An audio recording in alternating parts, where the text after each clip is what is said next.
Now, your opponent may thwart, or you may thwart, his attempts to place in an invisible supporting leg. If Ben's behind in this gut wrench, and Scott sinks down joint mass center, Ben moves around to take him to the third point, and Scott places in an invisible support, well, guess what? We can go towards this leg, scoot in under the joint mass center with the pelvis, and take him for a lift. Now, let's do that again. I want you to look at how Ben is going to cancel out this fourth supporting leg by moving underneath this third supporting leg. He moves out of the way. Scott puts in the support. He moves underneath towards this leg. That's where the lift is, and down he goes. Now, we are doing this little volley, and the volley constitutes who is dominating the joint mass center. And you see that the tactic in particular is the pendulum. A pendulum is a swing in towards the joint mass center. As you pass it, then you continue along that force vector, like we discussed in quantum gripping. In this instance, we're going to go back to this gut wrench. He grabs a hold. Now, we're going to go through the volley as before. He steps out of the way, puts an invisible support. Ben comes underneath, tries to capture it, and Scott leg threads. What does leg threading do? So, Ben, let's just do the lift where you have him under your control. Scott leg threads all the way through. That falls down to reclaim the joint mass center. Now, all Scott has to do is rotate and dust them off. One more time. You'll see when someone lifts you that this is probably one of your primary tactics for stealing away from him the joint mass center. An interesting story sometime we'll tell you about a match I had in Russia against a Russian master of sport. I thought he was going to throw me through the wall, but the leg thread brought it straight down, much to my relief. So he takes him into the air, leg threads, and back, and dust. Now, there are many different positions that we can talk about. One being, you come in and you have a failed double leg and he grabs a hold of your waist. Now, in grabbing hold of your waist, that doesn't necessarily mean he has the joint mass center from here. All you need to do is pinch the far arm, pinch it in tight. Here. You don't even need to grab it. If you grab it, he's going to be a little conscious of what's happening. Pinch it in with your elbow. Then sink down and lift beyond. He's already going because you're in the joint mass center.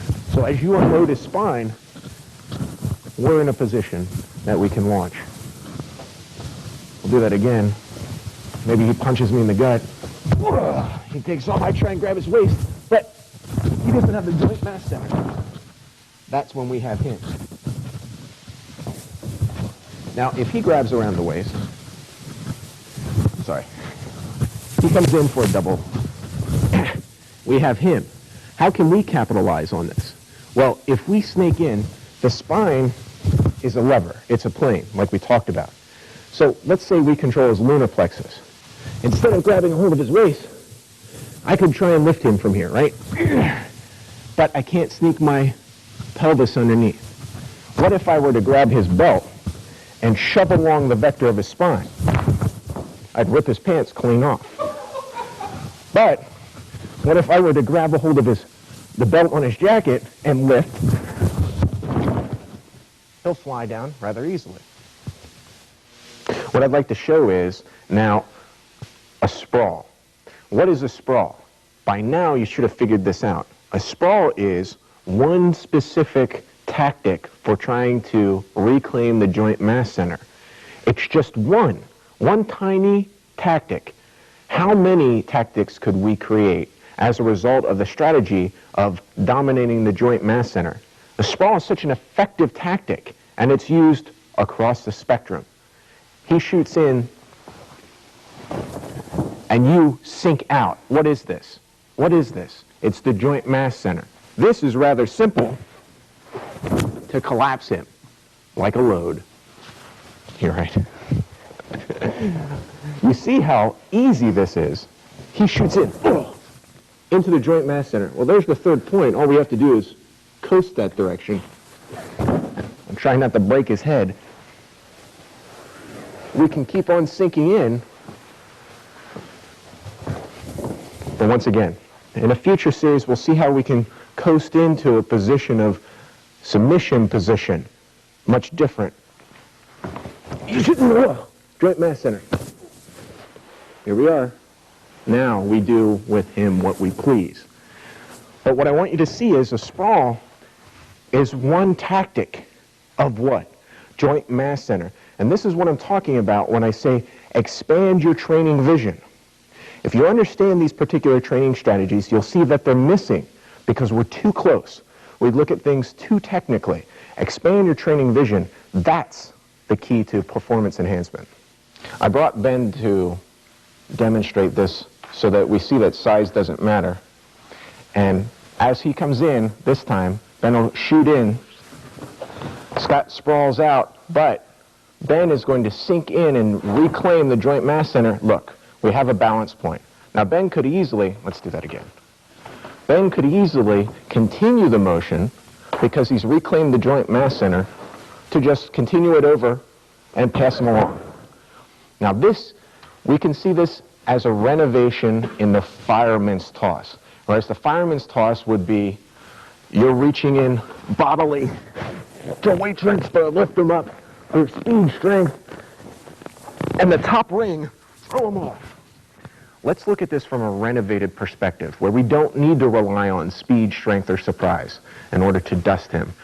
He sinks in and goes for the shoot. Scott sprawls out. He reclaims it. All he has to do is rotate along the spinal plane. There's plenty of rotational speed there to dust him into the ground if you so choose. Now, if we are to capitalize on the joint mass center, this initial shoot, let's talk about it in the renovated footwork we discussed, the slingshot, where the leg comes back and dives in. So we move from extended range all of a sudden into close range.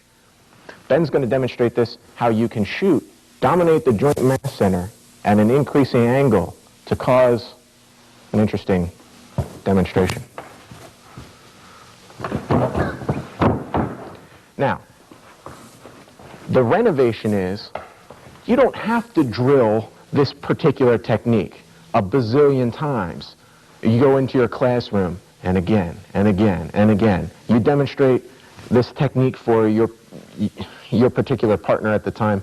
You don't need to do that if you understand the strategy that's behind it, which is capitalizing on the joint mass center. If you understand the strategy, you can cut your learning curve so that it skyrockets while your training time, the training duration actually decreases. We come to the conclusion of a very long journey, my friends, and that being immovable object, unstoppable force. When we bring together joint mass center, quantum gripping, and originally hyperfunction, we see that there is a full gamut to our abilities. If we know throw at will, never be thrown, then we can accelerate our performance just by understanding these missing training essentials. Joint mass center should leave you with gaping jaw because the possibilities are limitless. Imagine, with your ability to thwart any throw and your ability to throw at will, how that can accelerate your performance in any sphere, self-defense, combat sport, close quarters combat, whatever your particular vein or theater of conflict. It will accelerate your performance because you understand the training strategies that have been missing and are so crucial to our survival.